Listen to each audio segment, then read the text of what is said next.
Baik, sebelum kita masuk ke materi kali ini, saya akan memperkenalkan diri saya.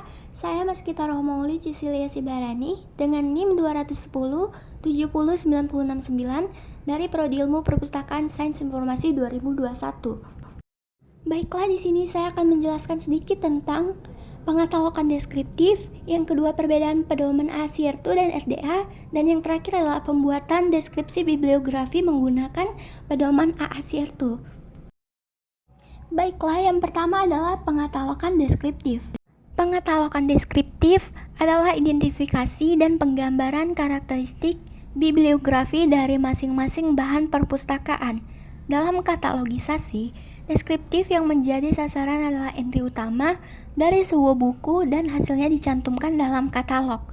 Yang dimaksud entry utama adalah uraian katalog yang dibuat pertama kali, diri atas tajuk dan unsur-unsur katalog lainnya. Tajuk biasanya berupa nama pengarang.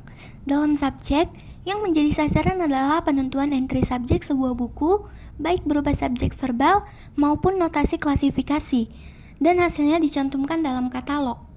Pengatalogan deskriptif merupakan kegiatan yang wajib dalam dunia perpustakaan saat suatu buku atau segala bentuk koleksi yang merekam informasi oleh perpustakaan.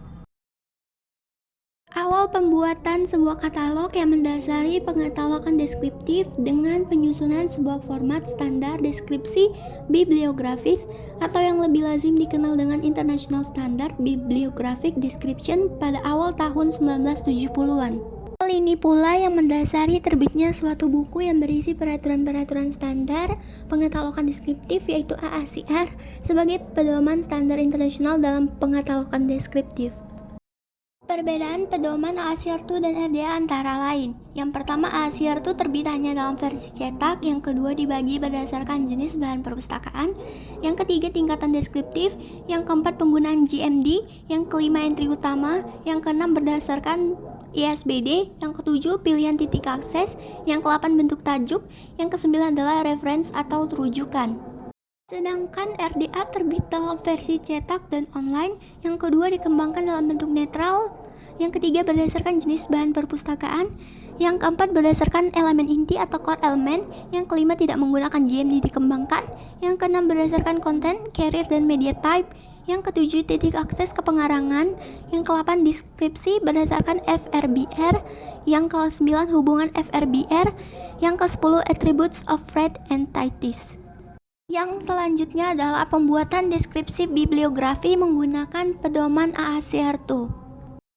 Daerah bibliografi terdiri dari 8 daerah deskripsi. Yang pertama adalah daerah judul dan penanggung jawab, yang kedua daerah edisi, yang ketiga daerah data khusus, yang keempat daerah penerbitan dan distribusi, yang kelima daerah deskripsi fisik, yang keenam daerah judul seri, yang ketujuh adalah daerah catatan, yang ke-8 adalah daerah nomor standar. Berikut adalah format bibliografinya.